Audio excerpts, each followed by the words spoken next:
L'ego naît de l'humain, pas de l'esprit. Il est cette voix en toi, qui veut avoir raison même quand ton souffle te dit de ralentir. Et ce qui fait naître ton ego, ce n'est pas la vérité, c'est le doute mal utilisé. Un doute que tu refuses d'écouter et qui devient scepticisme, agitation, refus de guidance. Si tu es prêt à entendre la suite, abonne-toi à ma chaîne. Parce que ce que je vais révéler ensuite ne se trouve dans aucun séminaire, ni aucun temple moderne, mais dans la voix des arbres et dans la mémoire des lignées. Écoute attentivement. Tu veux t'éveiller? Alors commence par comprendre ceci. Le doute n'est pas ton ennemi. Il est ton premier maître. Oui, celui qui te dit qu'il accepte l'invisible sans jamais douter, n'a pas encore traversé l'épreuve de son ego. Beaucoup cherchent à croire comme si la foi était une fin. Mais croire sans se questionner, c'est comme manger sans digérer.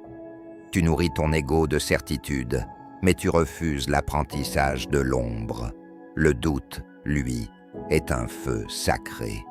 Il brûle les illusions. Et ce feu-là ne détruit pas, il façonne ton esprit. L'ego naît de l'humain, pas de l'esprit. Il est cette voix en toi, qui veut avoir raison même quand ton souffle te dit de ralentir. Et ce qui fait naître ton ego, ce n'est pas la vérité, c'est le doute mal utilisé. Un doute que tu refuses d'écouter et qui devient scepticisme, agitation, refus de guidance.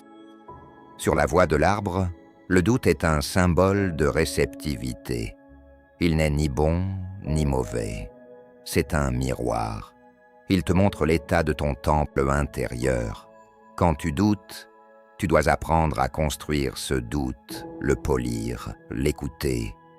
Car un doute bien cultivé t'amène vers une forme d'humilité que l'ego déteste. Fior dit « Le doute, c'est ce qui t'empêche de te prendre pour Dieu, mais c'est aussi ce qui peut te rapprocher de lui. Un doute maîtrisé devient sagesse. Un doute rejeté devient blocage. Si tu veux rester élève de tes ancêtres, alors accepte que l'initiation commence dans la brume, pas dans la lumière. Chaque esprit éveillé est d'abord passé par la confusion, mais il ne s'y est pas noyé. Il a appris à transformer son doute en silence et son silence en vision. Si tu ressens cela, c'est que ton heure a sonné. Tu découvriras chaque semaine des enseignements que les livres n'osent pas transmettre. Et n'oublie jamais ceci. Le doute, ce n'est pas la faiblesse de ta foi. C'est la sagesse qui frappe à la porte de ton ego.